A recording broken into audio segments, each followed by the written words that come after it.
Mohon doa kesembuhan untuk Dr. Dodi Widiawan sekeluarga. Mudah-mudahan Allah berikan kesehatan walafiat yang dawam, yang berkepanjangan. Yang juga yang mendoakan pada pagi hari ini, mudah-mudahan selalu didawamkan kesehatannya oleh Allah Subhanahu wa taala beserta keluarga besar beliau dan keluarga besar dari Dr. Dodi. Al-Fatihah bil-qabul ila hadrati Nabi Rasul Muhammad sallallahu alaihi wasallam wa syifa'ika Rasulillah Muhammadin Abdillah sallallahu alaihi wasallam. Bismillahirrahmanirrahim. Bismillahirrahmanirrahim. Bismillahirrahmanirrahim. Bismillahirrahmanirrahim. Fil ardi wa la fis sama' wa huwa as-sami'ul 'alim wa bihaqqi. Bismillahirrahmanirrahim. Bismillahirrahmanirrahim. Bismillahirrahmanirrahim. Bil-qabul ila hadrati Nabi Rasul Muhammad sallallahu alaihi wasallam. Syirul Fatihah. A'udzu billahi minasyaitonir rajim. Bismillahirrahmanirrahim. Alhamdulillahirabbil alamin. Ar-Rahmanir Rahim. Maliki yaumiddin. Iyyaka na'budu wa iyyaka nasta'in. Ihdinas siratal mustaqim. Shiratal ladzina an'amta 'alaihim ghairil maghdubi 'alaihim waladdallin. Amin. Jazakumullah khairan jazaa. Alhamdulillahirabbil alamin. Mugi-mugi sedaya hajat-hajat kita dikabulkan hari Gusti Allah Subhanahu wa taala, hajat dunia maupun hajat akhirat, dan mudah-mudahan hajat keluarga kita dan minal muslimin, muslimat, mukminin, mukminat dimanapun mereka berada. Amin amin ya rabbal alamin. Wal afu minkum. Assalamualaikum warahmatullahi wabarakatuh.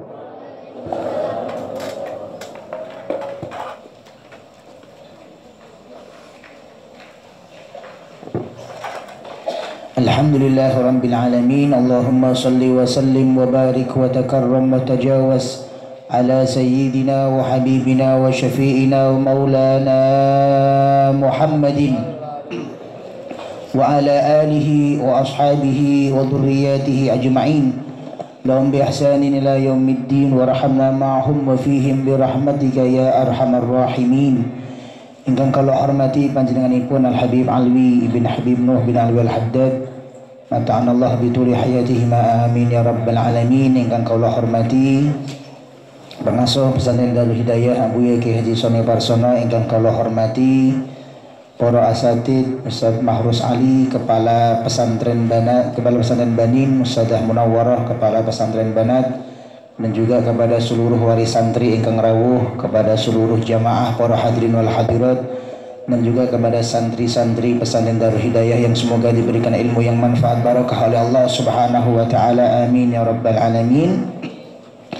Yang pertama, pengumuman Ahad besok insyaallah, Ahad Pahing, kita bersama-sama akan bersolawat Maulid Simtud Durar yang akan dipimpin oleh guru kita Al Habib Jamal bin Abdul Qadir bin Abdul Rahman As-Segaf, dan juga bersama Buya Soni insyaallah tanggal 13 September Ahad pagi.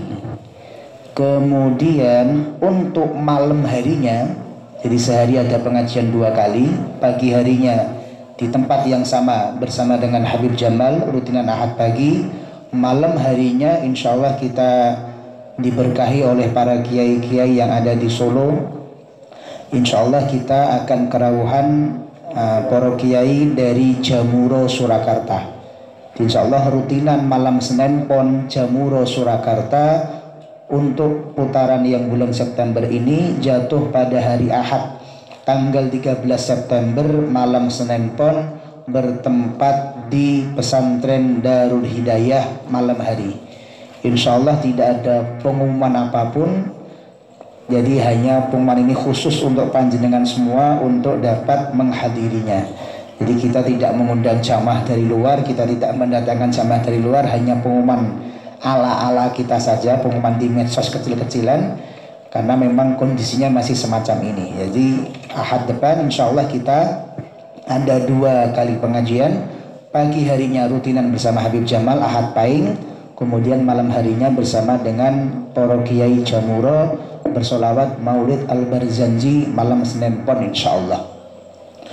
Pengumuman yang kedua, alhamdulillahirabbil per 1 September menika pendaftaran santri baru Darul Hidayah untuk tahun depan, tahun pelajaran 2021-2022 sudah dibuka.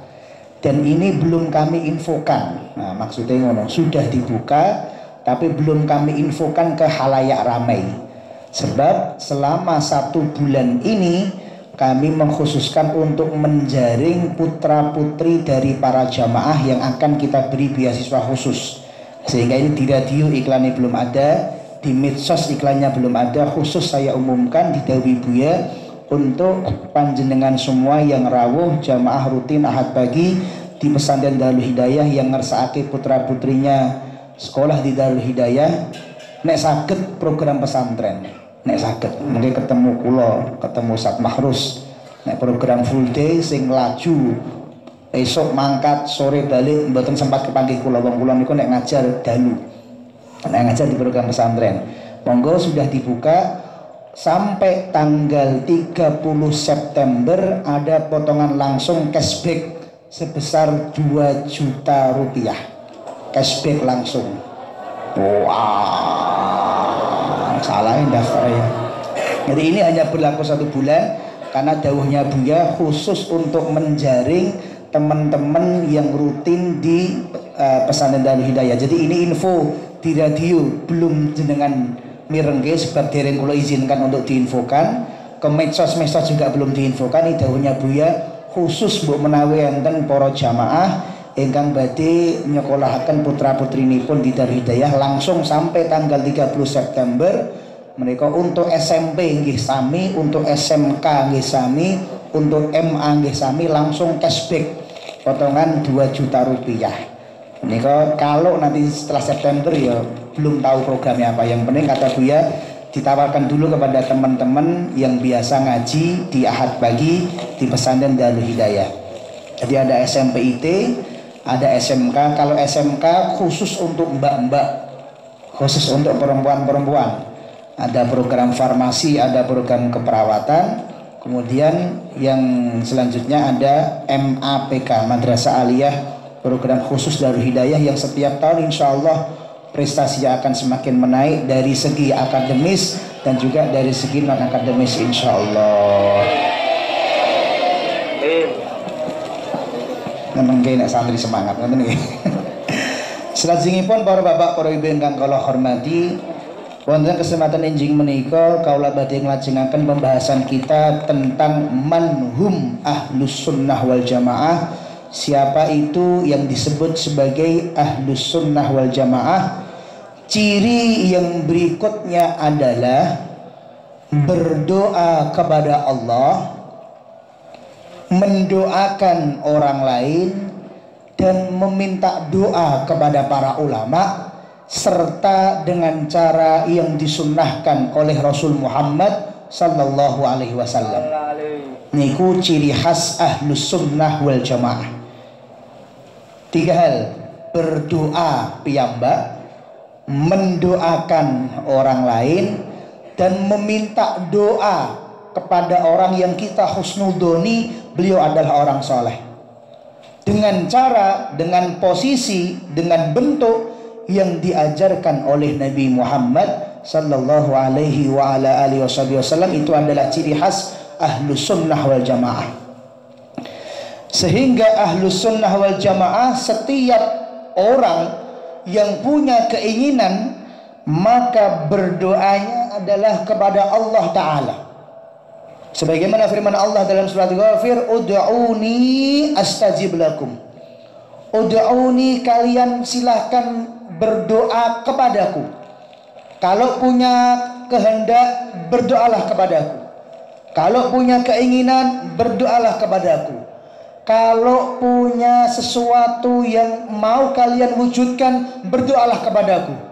Kata Allah, astajib lakum, maka akan aku jawab doamu tersebut.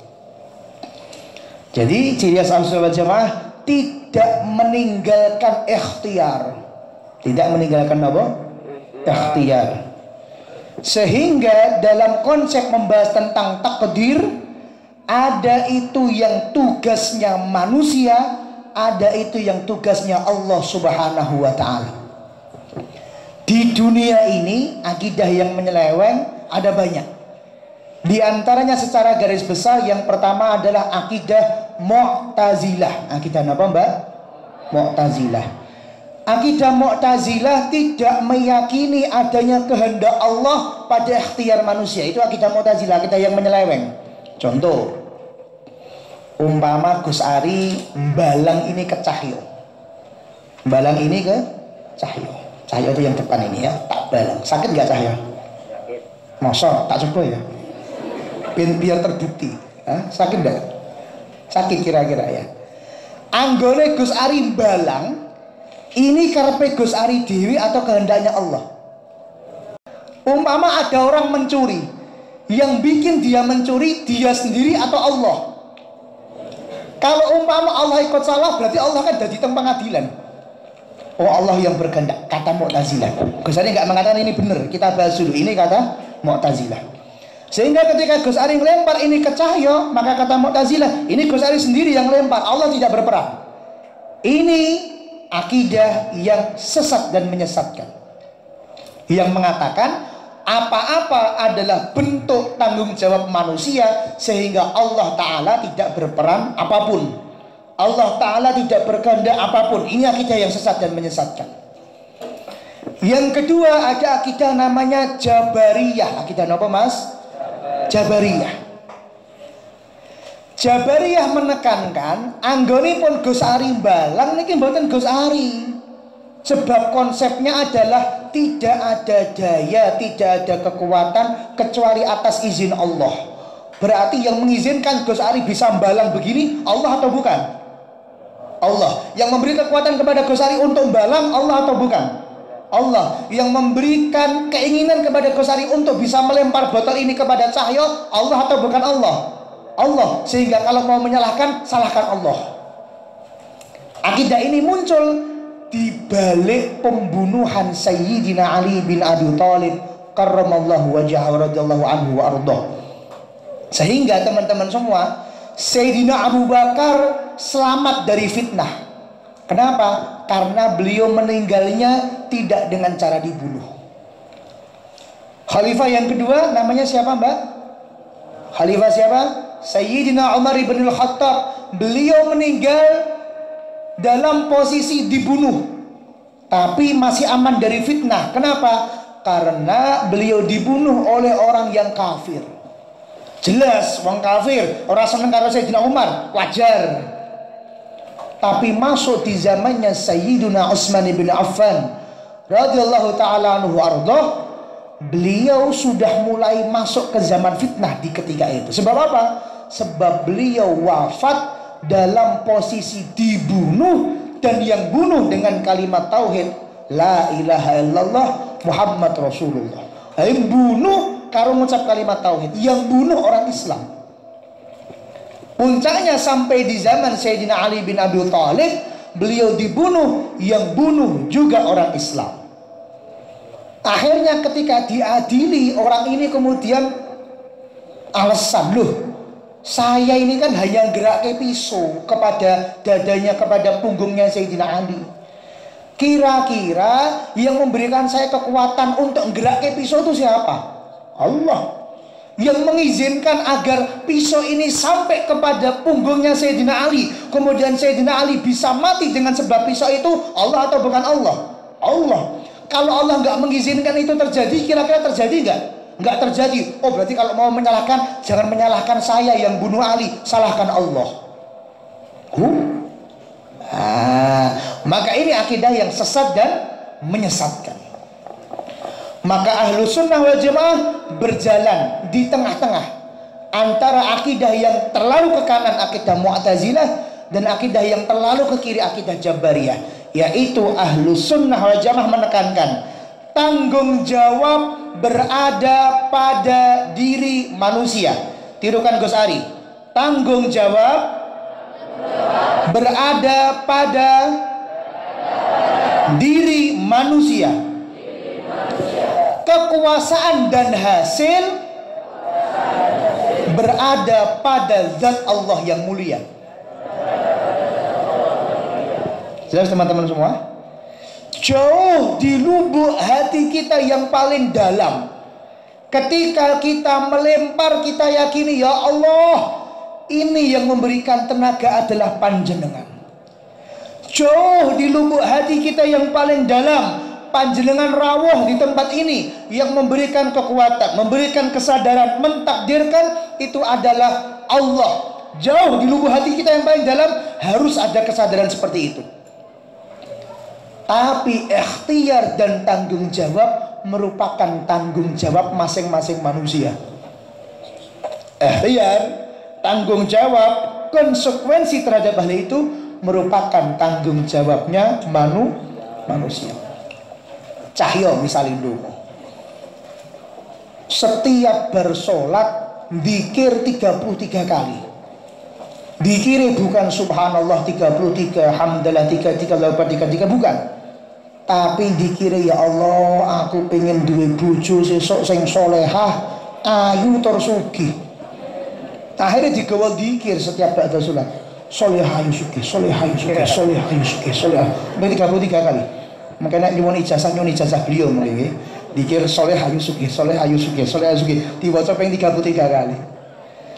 Pertanyaan Gus Ari, anggone cahya ndonga dengan ketentuan Allah, cahyo bojone engko jenenge iki, rupane kaya ngene, rizkinya seperti ini.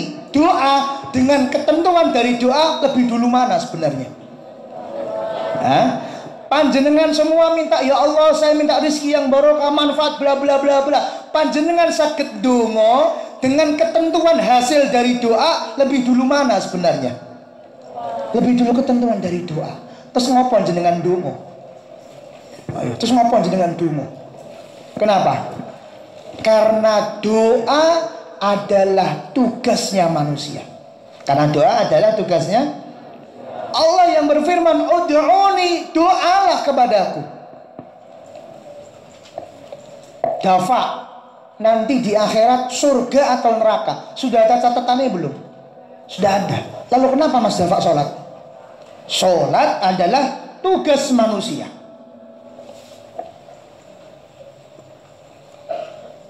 Sabian dapat rizki berapa? Sudah ada catatannya belum dari Allah ketentuannya? Sudah ada. Lalu kenapa Cahyo bekerja? Bekerja adalah tugasnya manusia. Sesar, pinter atau immunicity, sudah ada ketentuan dari Allah atau belum nanti? Sudah ada. Nanti sesar jadi apa? Ilmunya seberapa? Sudah ada ketentuan dari Allah. Lalu kenapa repot-repot nyatet, belajar, mutolaah, hafalan? Kenapa tidak ada begitu? Karena belajar adalah tugasnya manusia. Coba pertanyaan Gus Ari dijawab. Belajar bisa pintar, betul atau salah? Betul atau salah? Belajar pasti pintar, betul atau salah? Salah. Berarti apakah syaratnya pintar itu belajar, atau belajar pasti bisa menjadikan pintar? Enggak. Orang bekerja bisa kaya, betul? Betul. Tapi kalau bekerja pasti kaya, bapak-bapak jawab aja, Gus, tanggoku enek sing kecilik nyambung gawe, terus nanti saiki yo istiqomah melarat. Istiqomah tapi istiqomah melarat, padahal kecilik nyambung gawe terus. Begitu juga kita mertombol isomari, berobat bisa sembuh, betul atau salah? Betul. Berobat pasti sembuh, betul atau salah? Salah. Begitu juga kita beramal bisa masuk surga, sedangkan kita beramal pasti masuk surga, salah. Sehingga Ahlus Sunnah wal Jamaah berada pada konsep ini. Tetap kita berdoa, tetap kita berusaha, tetap kita belajar, tetap kita beramal, tetap kita bekerja, tetap kita mencari obat, tapi sesungguhnya kesembuhan, tapi sesungguhnya jodoh, tapi sesungguhnya rizki, tapi sesungguhnya hasil dari ikhtiar dan doa kita itu sudah ada ketentuannya di tangan Allah Subhanahu wa ta'ala. Tapi berdoanya tetap. Yang kedua, Gus, kenapa kita mendoakan orang lain? Ahlus Sunnah itu cirinya bukan cuma berdoa sendiri, tapi juga mendoakan orang lain. Contoh, setiap kita Jumatan dalam madhab Imam Syafi'i, apabila ada seorang khatib yang Jumatan, beliau menjadi khatib khutbah Jumat seperempat jam, 20 menit, setengah jam, pakaiannya serba putih, gamisnya putih, jubahnya putih, imamahnya putih, pecinya putih, sorbannya putih. Tapi kok kemudian di khutbah Jumatnya tidak ada mendoakan sesama muslim, khutbah Jumatnya sah atau tidak sah? Tidak sah.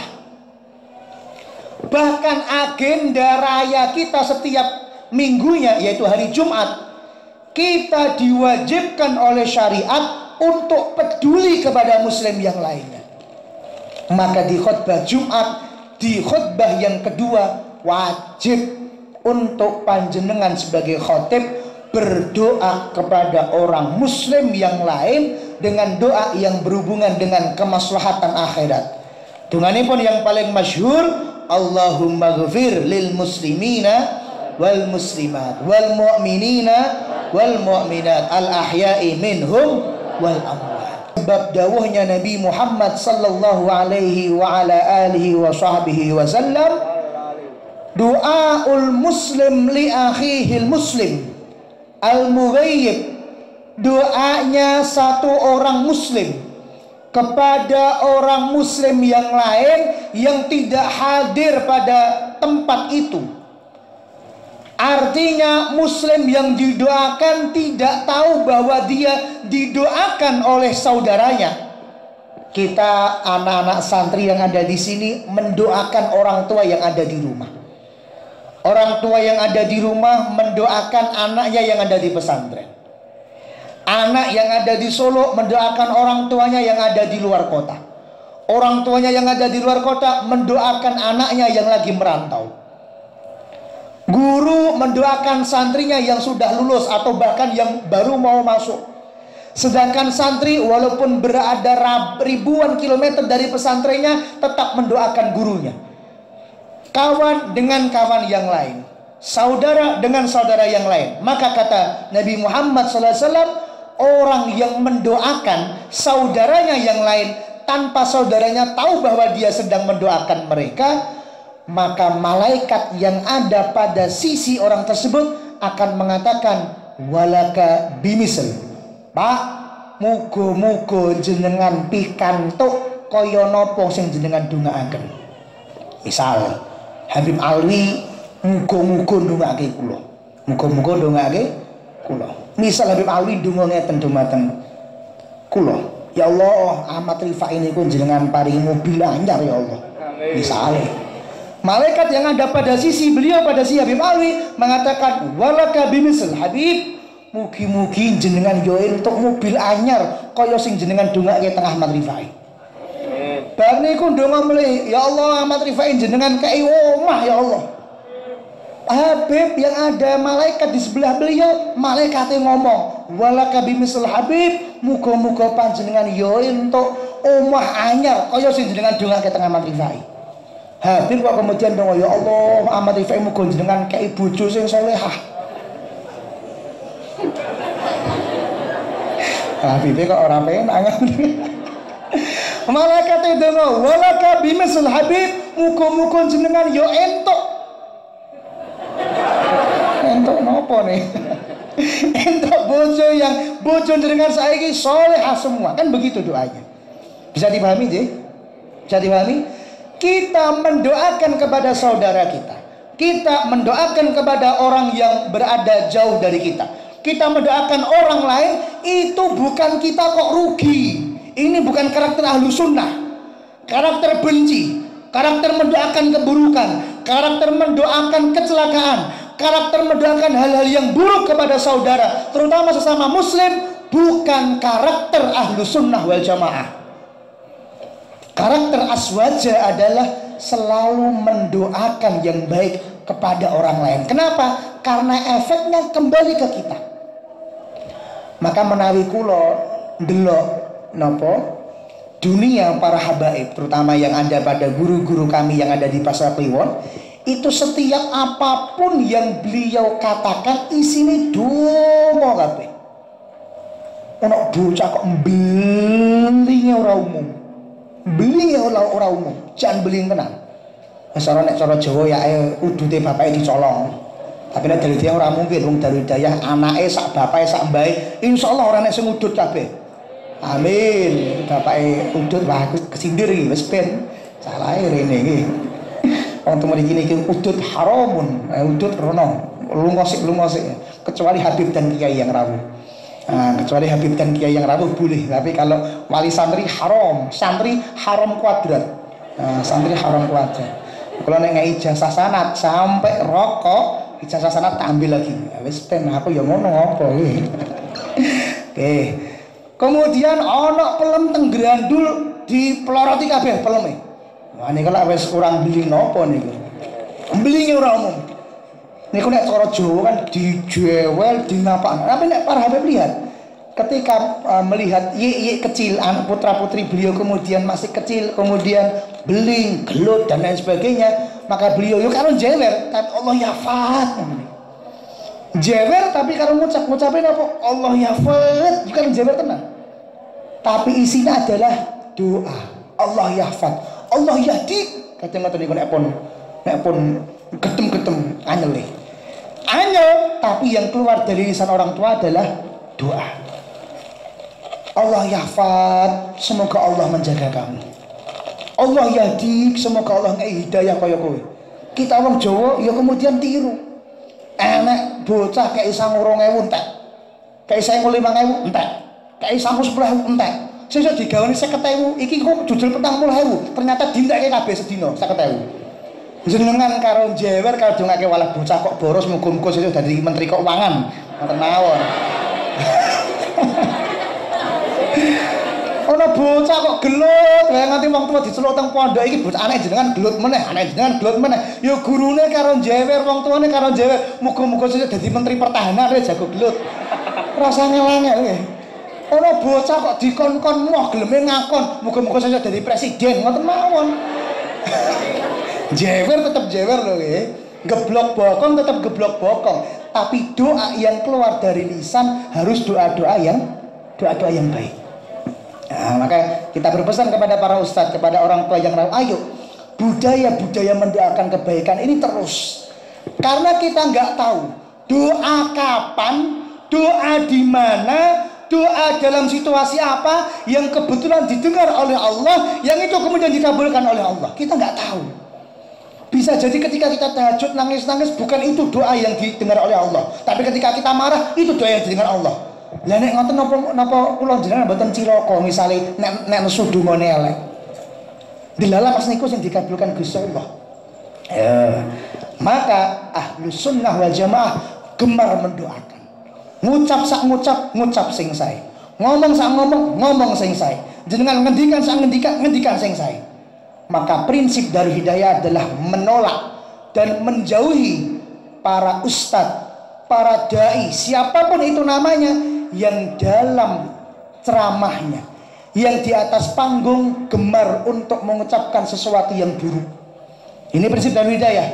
Gemar untuk mengucapkan sesuatu yang kotor, gemar untuk membahas sesuatu yang rusuh, gemar untuk merendahkan orang lain. Itu bukan prinsip dari santri Darul Hidayah. Jauhi yang semacam itu. Gampangannya ngeten lah.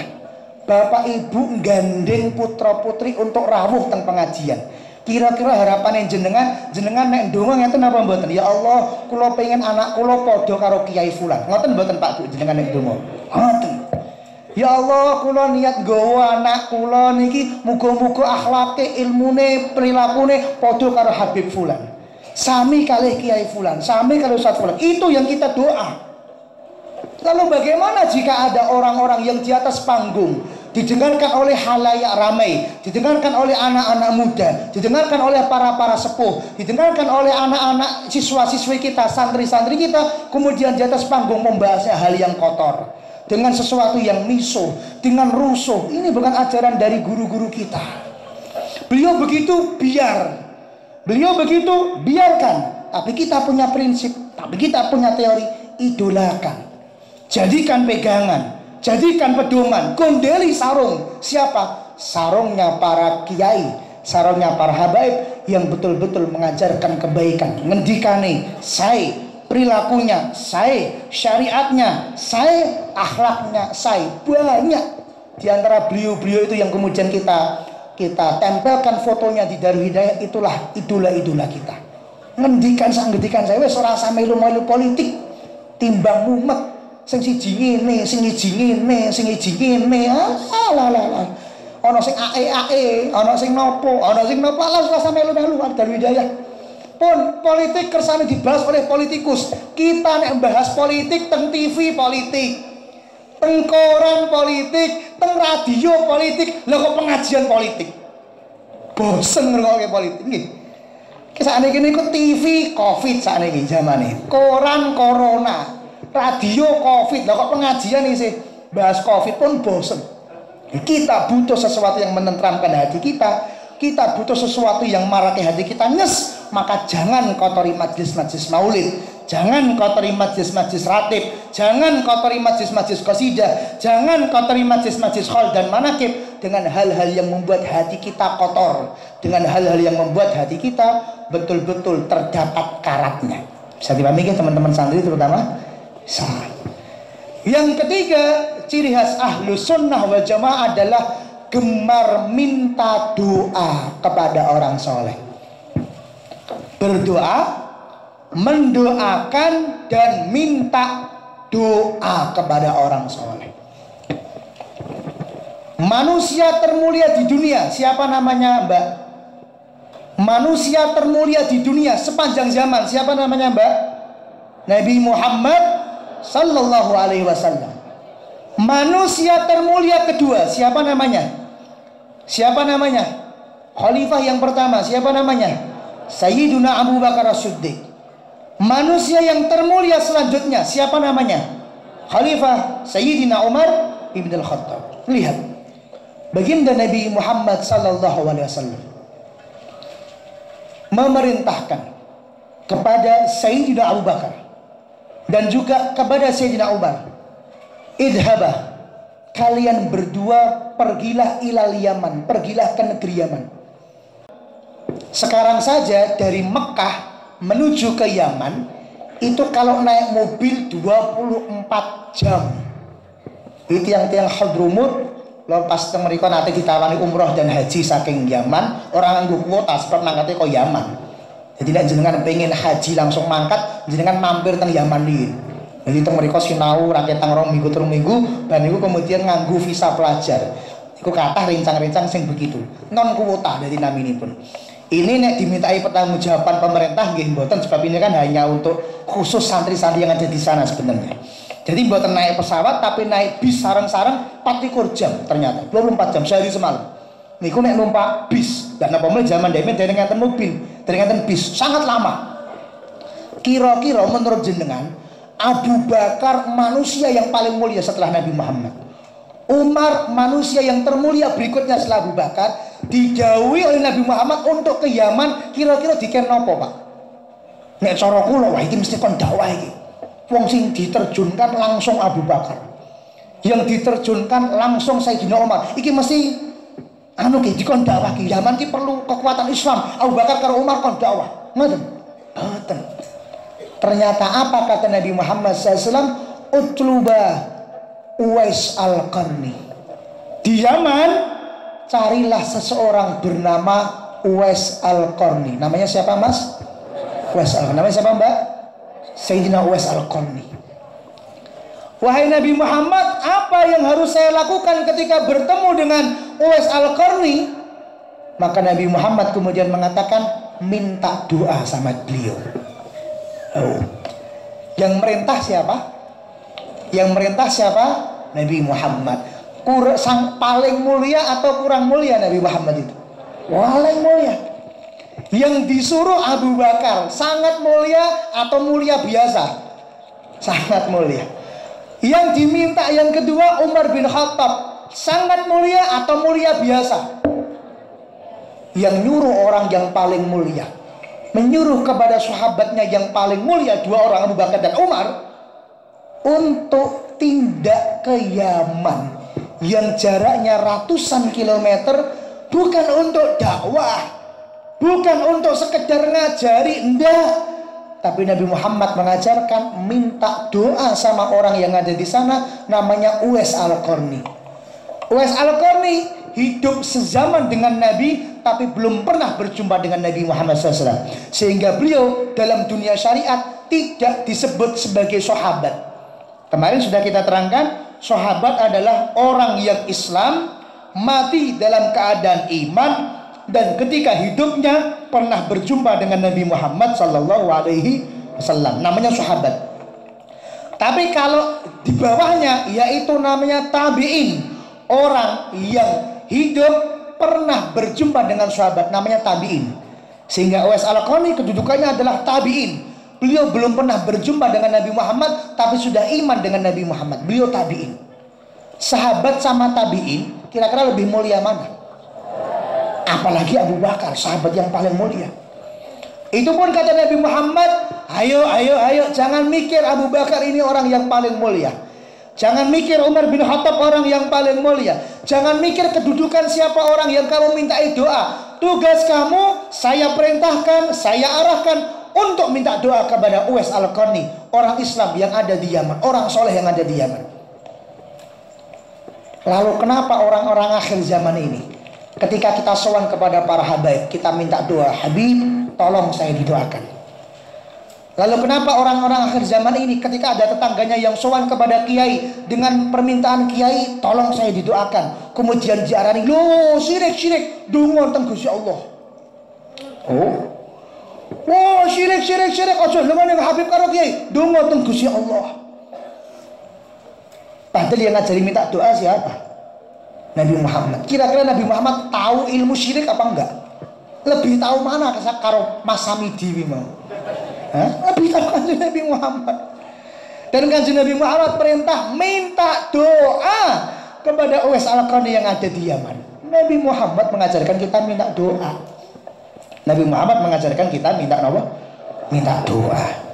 Maka prinsip Darul Hidayah diajarkan oleh para guru-guru kita. Yang pertama apa? Berdoa. Yang kedua, mendoakan. Yang ketiga, minta doa. Maka setiap panjenengan kerawuhan para habaib, setiap jenengan sowan kepada para habaib, setiap panjenengan kerawuhan para kiai, setiap jenengan sowan kepada para kiai, jaluk donga. Bar niku nek pamit nembe jaluk foto, mboten napa-napa. Jaluk donga nek pamit nembe jaluk foto. Aja diwale. Foto bib, tapi dongane ora jaluk. Foto kiai, dongane ora njaluk kualik. Zaman ndek ben niku njaluk napa? Njaluk donga, nembe njaluk foto. Saged dipahami Mbak nggih? Mangga bisa dipahami? Bisa. Nah, mumpung bahas foto, mumpung kula kelingan, untuk anak-anak majelis terutama, anak-anak muda majelis, menawi foto kalih para habaib, foto kalih para kiai, foto kalih para beliau, menika fotone sing akhlak. Fotonya yang beradab.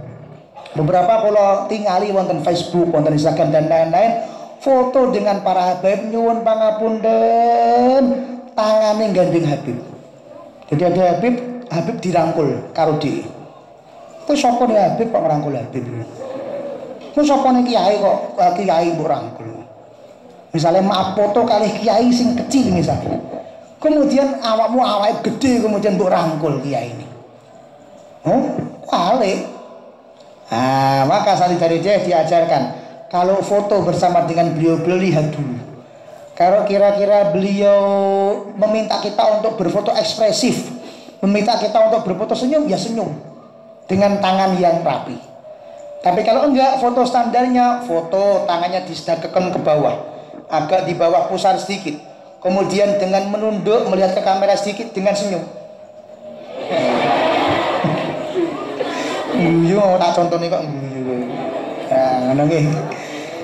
Harus ada bedanya antara anak majlis dengan bukan anak majlis.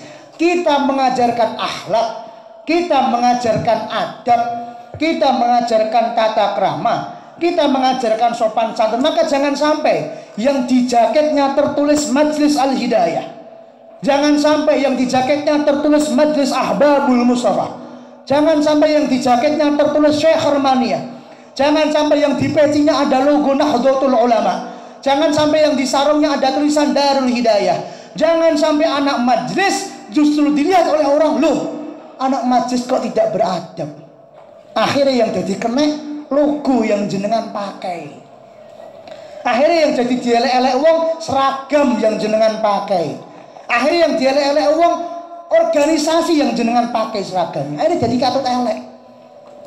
Oknum fulan ngundang dangdut. Akhirnya yang kena, di organisasinya kena. Padahal mungkin cuma 1-2 orang. Oknum 1-2 orang perilakunya aneh-aneh. Akhirnya yang kena, di organisasinya. Padahal yang ngelakoni cuma 1-2 orang.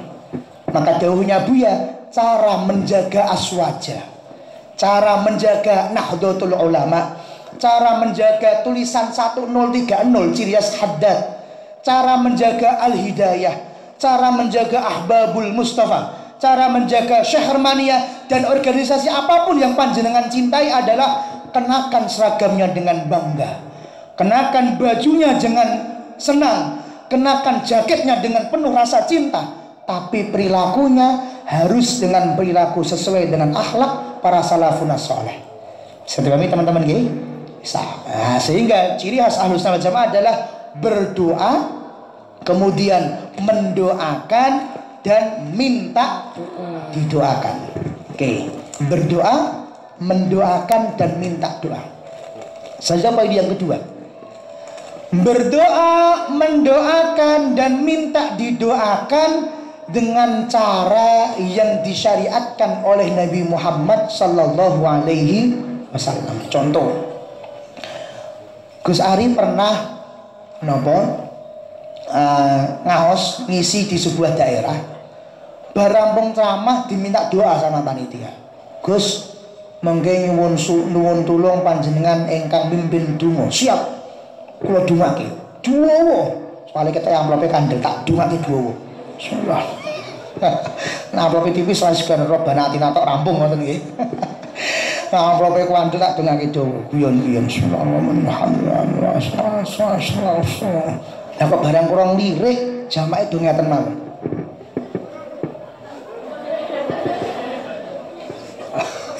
Niku kejadian. Kula disuwun mimpin donga, kula dongake khusyuk tenan, kula dongake dawa tenan. Jamake gar ngeten mawon. Maka sakniki ben kula disuwun donga mesti kula tekon. Kula nek meh donga jenengan gelem ngaminke napa mboten? Kula ngoten sik. Ora gelem ngaminke, ora tak dongake wong didongake kok ora krasa nek didongake iki piye. Karena ada anggapan beberapa orang ngangkat tangan bid'ah. Enten mboten ning daerah jenengan Bapak Ibu. Karena ada anggapan bahwa mengaminkan doa bid'ah. Maka kita buka, apakah itu bid'ah atau tidak bid'ah. Mungkin nyuwun tulung diimutaken di akhir majelis mengki kula badhe ngumumaken nomor WA grup Buya Soni. Teng mriku grup WA kula share semua dalil-dalil aswaja. Kemarin minggu kemarin kan kula bahas tentang tahlil sampai kepada orang yang meninggal dunia, bermanfaat kepada orang yang meninggal dunia, termasuk sholawat ketika tahlil, yang itu ternyata sholawatnya Imam siapa? Imam Syafi'i. Allahumma sholli afdhalas sholati wa taslim ala asadi makhluqatika nuril huda syamsid duha badri duja sayyidina Muhammad wa ala alihi washabi adada ma'lumatika midada kalimatika kullama dakada garufalan kan fikal ghafilun. Nah, itu kemarin ada yang kemudian sanjang Gus niku mbok nyuwun tolong dituliske. Loh, sampun. Ternyata betul. Jadi semua dalil yang kami sampaikan, dalil aswaja, mau itu tahlil, mau itu ziarah kubur, termasuk yang ini judulnya adalah mengaminkan doa, itu semua sudah kami share di grup Buya Soni. Bayar pinten Gus? Gratis. Mlebu grup gratis. Jadi kula nulis, kula padoske dalile sak nomor hadisnya gratis, monggo jenengan untuk ikut menyebarluaskan apapun amalan kita. Ternyata ada dalilnya dari Nabi Muhammad sallallahu alaihi wasallam. Ada 7 kesunahan di mana kita disunahkan oleh Nabi Muhammad untuk berdoa. Berapa kesunahan, Mbak? 7. Yang pertama adalah ketika kita berdoa, sunnahnya dengan membuka tangan. Sunnahnya dengan membuka tangan. Jadi nak ndonga niku ngeten, tangannya pun ditutup. Ndonga niku ngeten, Ampun ngeten dengan dibuka telapak tangannya, ampun ditutup ngeten iki. Dalilnya dari hadis sahih. Sahih lho, tak cetak sahih. Abu Dawud nomor 1271. Hadis sahih Abu Dawud nomor 1271.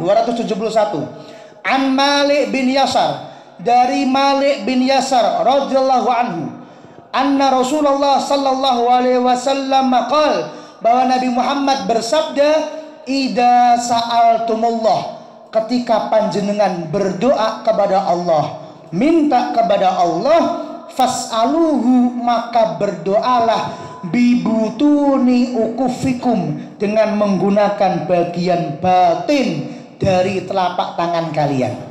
Bagian batin itu pun di mas niki epek-epek. Jadi nek misalnya jenengan gatoke niki sing mboten ketok, namanya ini bagian batin. Bagian apa? Bagian batin. Jadi ini bagian batin, bagian dalam telapak tangan. Yang ini bagian dohir, bagian luar. Epek-epek niku mriki napa mriki to? Sing Jawi napa sing mlebet?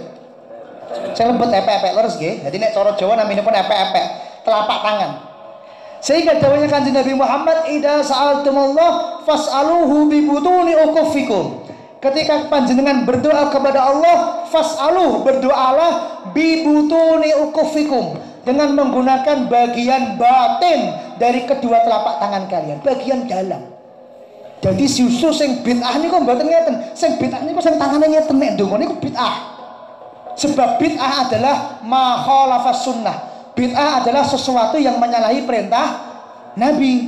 Wong Kanjeng Nabi merintah nek ndonga kon dibuka tangane kok jenengan ngeten tangane. Niku sing bid'ah nek cara kula. Jadi yang nomor satu, ketika kita berdoa, sunnahnya adalah membuka apa? Membuka tangan. Yang kedua, podo-podo dibuka. Kira-kira yang lebih afdol tangannya diselehke teng dhuwur pupu napa diangkat? Ayo. Niki sakjane pun entuk sunnah tunggal membuka tangan. Tapi ketika kita tanya yang lebih sunnah yang mana Gus? Tangannya diletakkan di paha atau diangkat? Diletakkan atau diangkat? Diangkat. Dalilnya ada banyak sekali.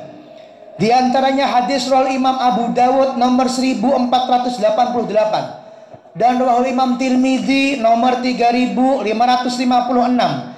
Inna rabbakum tabaraka wa ta'ala hayy karim yastahyi min 'abdihi idza rafa'a yadayhi ilaihi ay yuraddahama. Sesungguhnya Allah Subhanahu wa taala adalah zat yang maha pemalu. Tanda petik. Yastahyi, Allah malu ketika ada doa yang dipanjatkan kepada Allah dengan cara rafa'a yadayhi, tangannya diangkat. Allah malu apabila ada hamba yang tangannya diangkat kemudian Allah tidak mengabulkan doanya. Dalil yang lain ketika Nabi Muhammad sallallahu alaihi wa ala alihi wasallam memimpin doa istisqa. Doa apa mas? Doa apa itu istisqa? Doa minta hujan. Beliau Nabi Muhammad SAW diceritakan oleh Sayyidina Umar bin Khattab, idza rafa'a yadahu ad-du'a lam yahfadha hatta yamsah bihima wajhah. Yang kedua dari Anas bin Malik, kana sallallahu alaihi wasallam idza rafa'a yadahu fid du'a baligon hatta yura bayadu ibtaihi. Kata Anas bin Malik bahwa ketika Nabi Muhammad memimpin doa istisqa, beliau mengangkat tangan gara-gara istisqa minta air. Ini adalah berhubungan dengan hajatnya hidup orang banyak, maka beliau mengangkat tangannya lebih dari biasanya. Yang biasanya cuma diangkat sedada, maka ketika beliau istisqa minta hujan, minta air sama Allah, beliau mengangkat tangan raf'an baligon, mengangkat tangan yang setinggi-tingginya. Beliau ini kayaknya bagian lengan lebar, kayaknya bagian tangan lebar, sehingga kalau diangkat melorot mboten niki.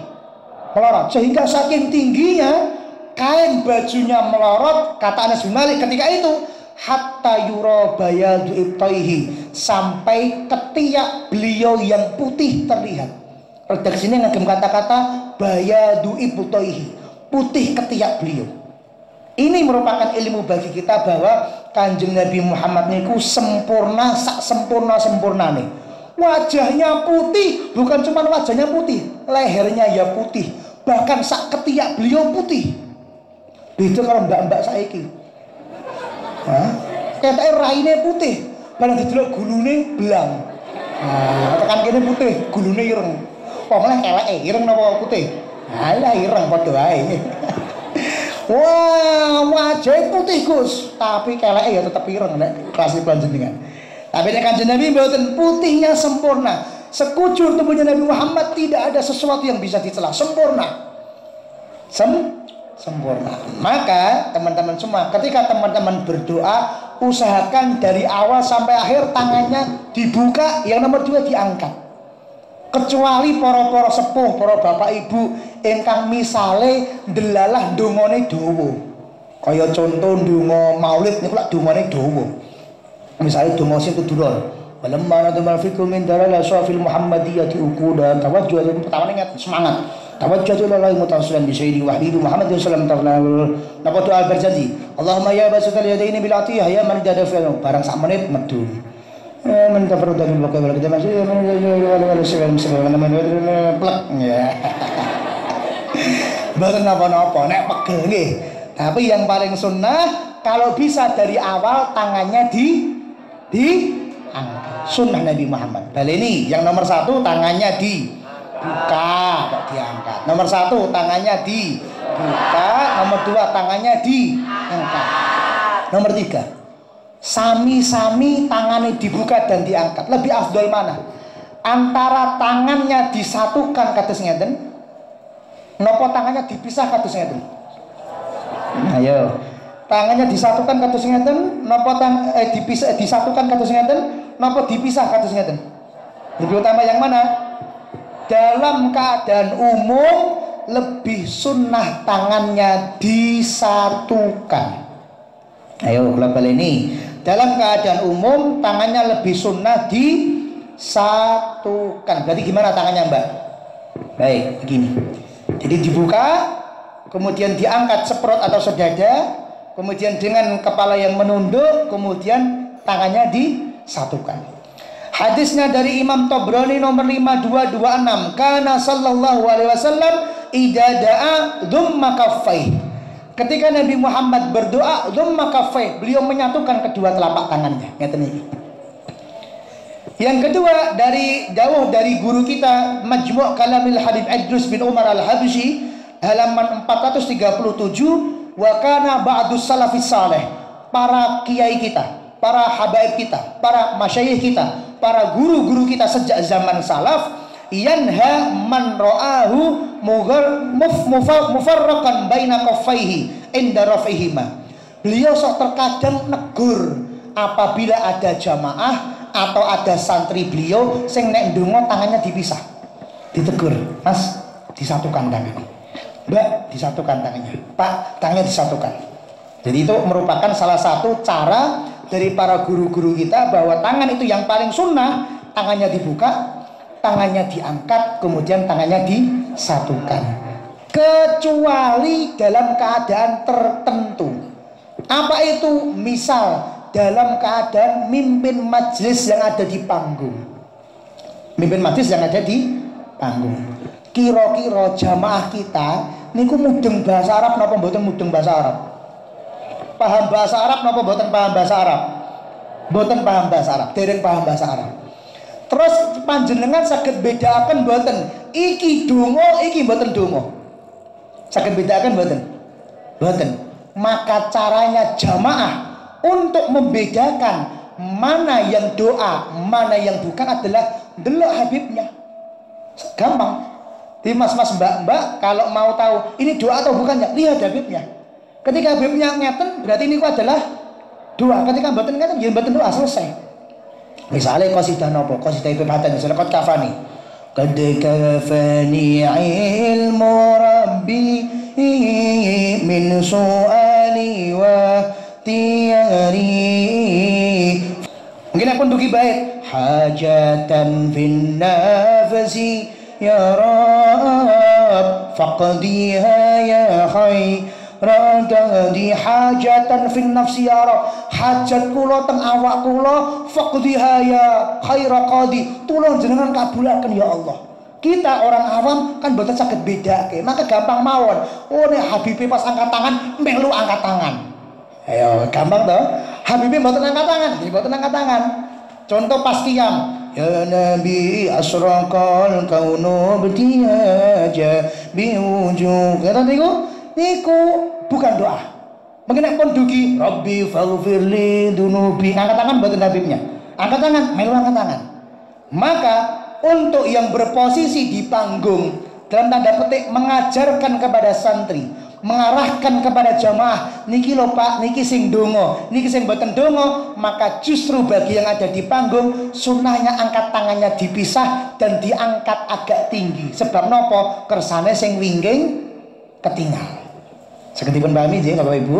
Nah, jadi menawi dalam keadaan biasa ngeten buka ataupun sunah, ngangkat luwih sunah melih, disatukan lebih sunah lagi.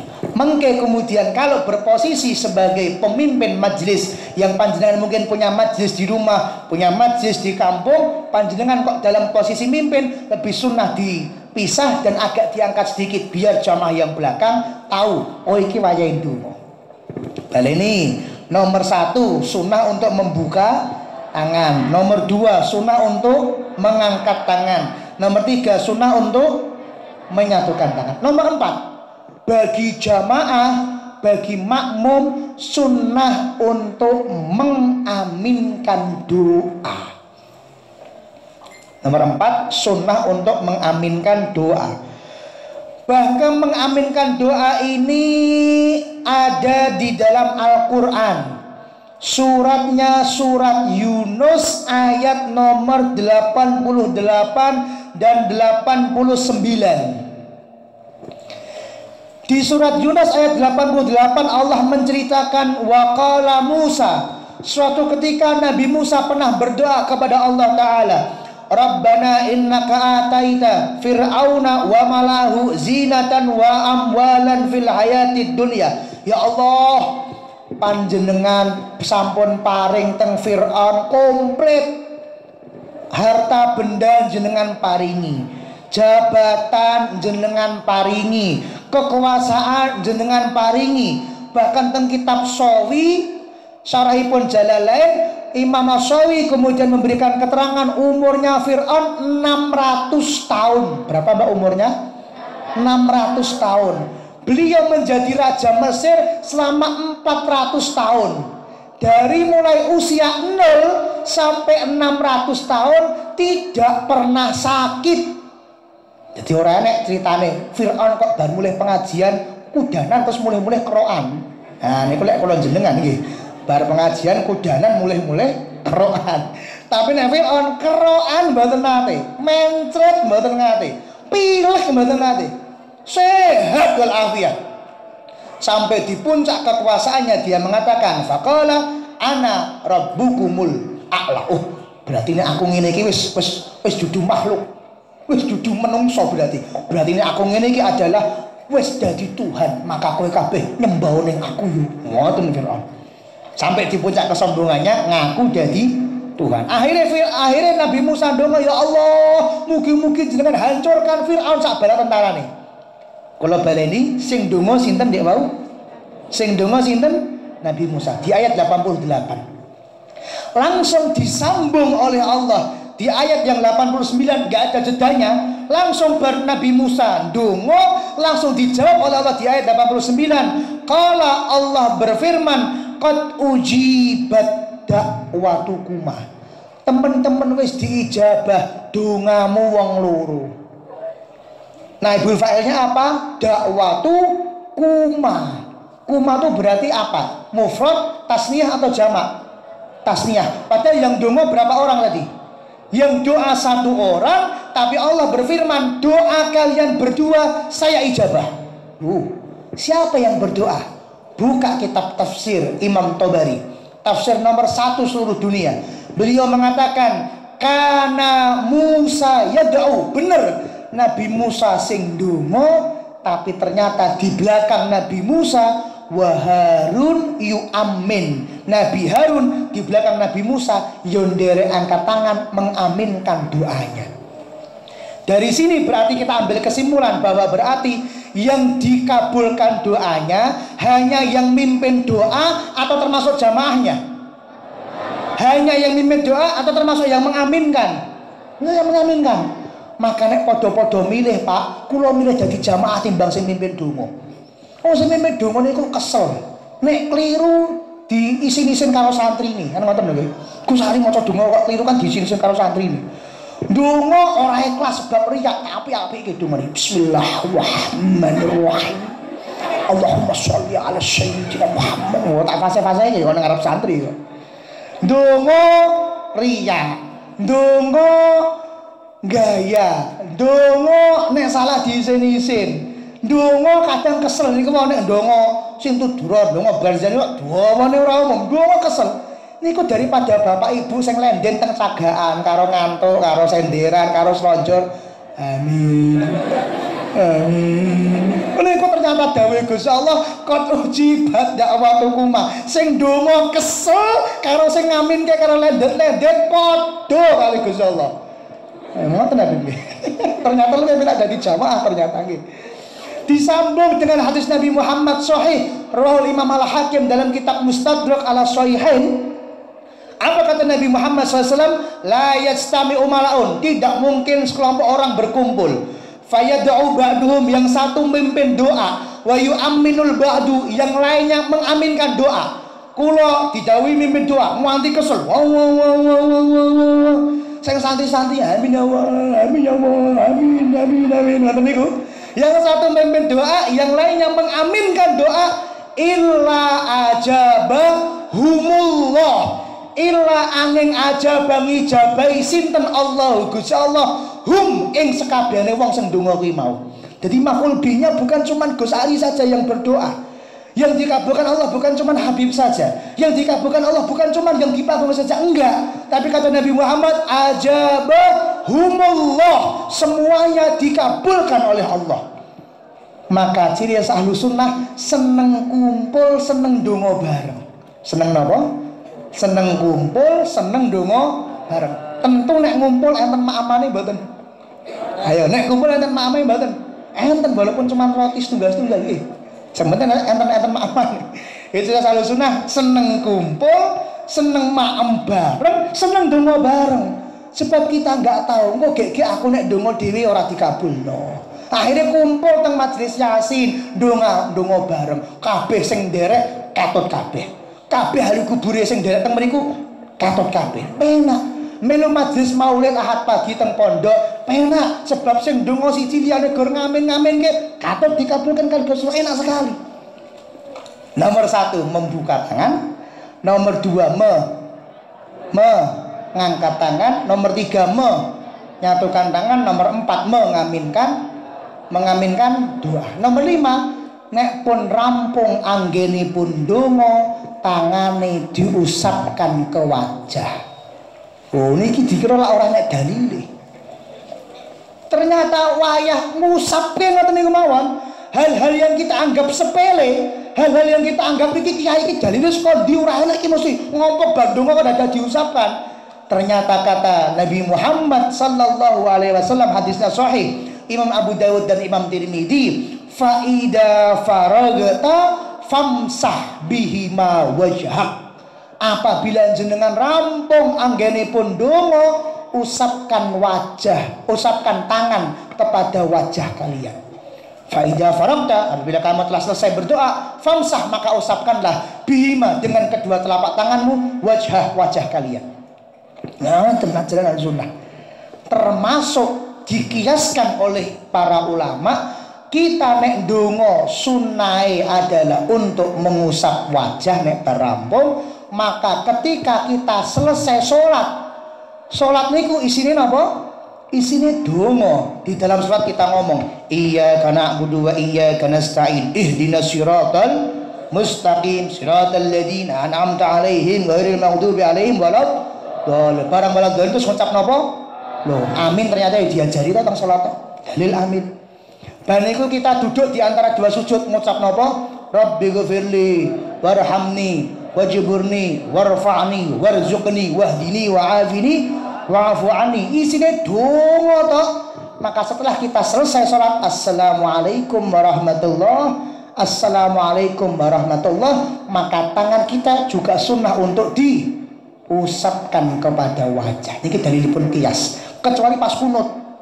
Nah, makanya jenengan bibar kunut masuk mbak-mbak tidak sunnah untuk diusapkan, langsung sujud. Jadi habis ngeten wasallallahu ala sayyidina Muhammadin nabiyil ummi wa ala alihi washabihi wa baraka wasallam, langsung tangannya diletakkan di bawah, kemudian langsung pun jam 9:30 nih, 2 lagi beres.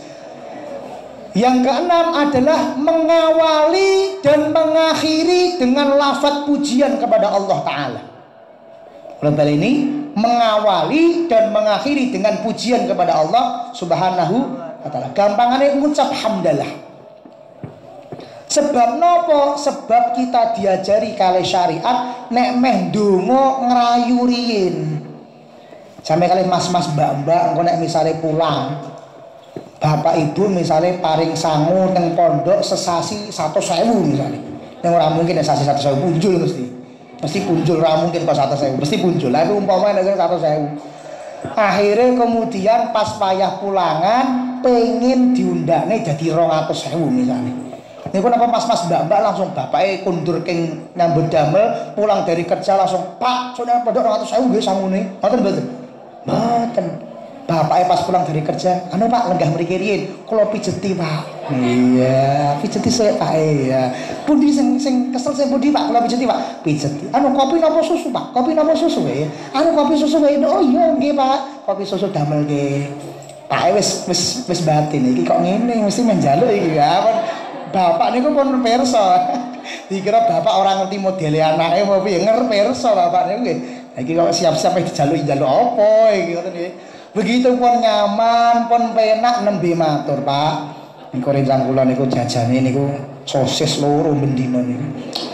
Kula niku sosis separuhan kali kanca kula, Pak. Pripun ya, ngoten nggih. Lah niku nembe matur lah mbok saged menjing 200.000 pripun ya. Diajari Allah Subhanahu wa Ta'ala. Al-Fatihah ada berapa ayat?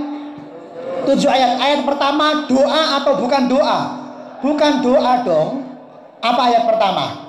Bismillahirrahmanirrahim. Ya Allah, jenengan iku maha pengasih maha penyayang, rayu Gusti Allah. Ayat yang kedua, alhamdulillah rabbil alamin, pujian iku dingin jenengan sedaya ya Allah. Ayat yang ketiga, Ar-Rahman, jenengan iku welas asih ya Allah. Ayat yang keempat, Malik Yaumiddin, jenengan iku raja ya Allah. Ayat yang kelima, nembe iya kan abu dua ya Allah, jenengan iku tempat kula ndonga. Nembe doa ada di ayat yang keenam, ihdinas siratal mustaqim, dan di ayat yang ketujuh, siratal ladzina an'amta 'alaihim ghairil maghdubi 'alaihim walad. 7 ayat dongane gorong ayat, Pak. Doanya cuma 2 ayat.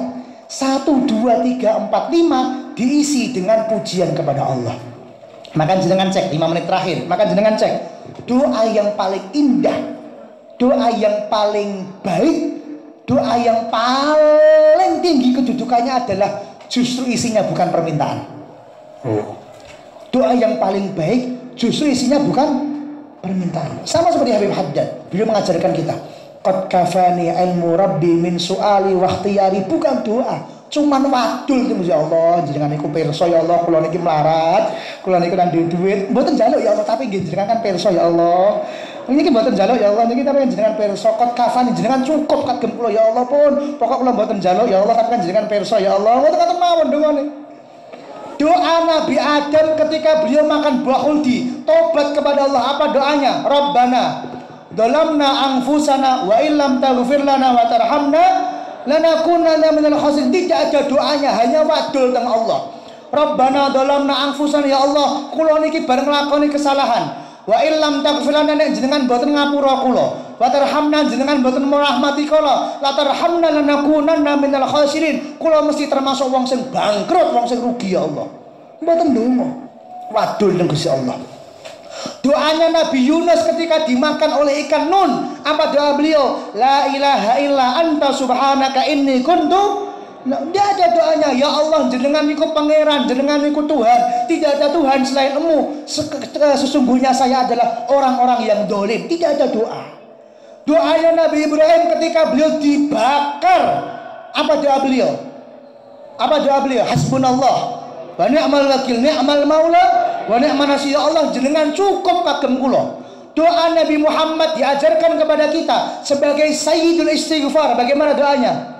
Allahumma anta rabbi la ilaha illa anta khalaqtani wa ana abduka wa ana ala ahdika wa ahdika mastata'tu. Terus abu'u laka bi ni'matika alayya wa abu'u bi dhanbi faghfirli fa innahu la yaghfiru dzunuba. Doanya hanya satu kata, faghfirli. Yang lainnya sepanjang itu isinya pujian kepada Allah.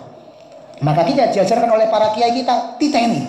Setiap kita doa pasti diawali dengan bacaan alhamdulillahi rabbil alamin. Pujian yang terdahsyat sebagaimana ditulis oleh Al-Habib Abdullah bin Alawi Al-Haddad adalah pujian yang kata beliau, satu kalimat pujian ini bisa untuk mensyukuri semua nikmat, dan itu dipakai oleh para kiai kita yang ada di Jawa. Apa? Alhamdulillahi rabbil alamin hamdan yuafi ni'amahu wa yukafi'u mazidah ya rabbana lakal hamdu kama yanbaghi li jalali wajhikal karimi wa 'azimi sultanik. Ini lafaz redaksi pujian yang ngarang adalah Al-Imam Al-Habib Abdullah bin Al-Haddad, yang kata beliau satu kalimat pujian ini cukup untuk mensyukuri semua nikmat Allah. Dipakai nggak oleh para kiai kita? Dipakai. Ayo diteruskan. Yang terakhir, yang ketujuh adalah awali dan akhiri doa kita dengan mengucap sholawat dumateng Kanjeng Nabi Muhammad sallallahu alaihi wasallam. Kata Nabi Muhammad, inna du'a mauqufun bainas sama'i wal ard. Sesungguhnya doa itu akan berhenti, tidak akan sampai kepada Allah Ta'ala hatta tusalli ala nabiyyika Muhammad, sampai panjenengan mengucapkan sholawat kepada Nabi Muhammad sallallahu alaihi wasallam. Maka para guru-guru kita mengajarkan di awal doa selain hamdalah juga mengucap Allahumma salli ala Sayyidina Muhammad wa ala ali Sayyidina Muhammad. Di akhir doa selawat melih wa sallallahu ala Sayyidina Muhammadin wa ala alihi wasallam, minimal dengan ucapan subhana rabbika rabbil izzati amma yasifun niki wa salamun alal mursalin. Komplit sudah. Maka selain kita berdoa, mendoakan dan minta didoakan, ada 7 cara supaya doa kita podo-podo ndonga lebih dikabulkan, podo-podo ndonga lebih sunnah, podo-podo ndonga lebih mendapatkan pahala, yaitu dengan cara 1. Membuka tangan, nomor 2 mengangkat tangan, nomor 3 menyatukan tangan, nomor 4 mengaminkan doa, nomor 5 mengusap wajah setelah berdoa, nomor 6 diawali dan diakhiri dengan pujian, nomor 7 diawali dan diakhiri dengan sholawat kepada Nabi Muhammad sallallahu alaihi wa alihi wasallam. Hadza minni wa lafu minkum. Assalamualaikum warahmatullahi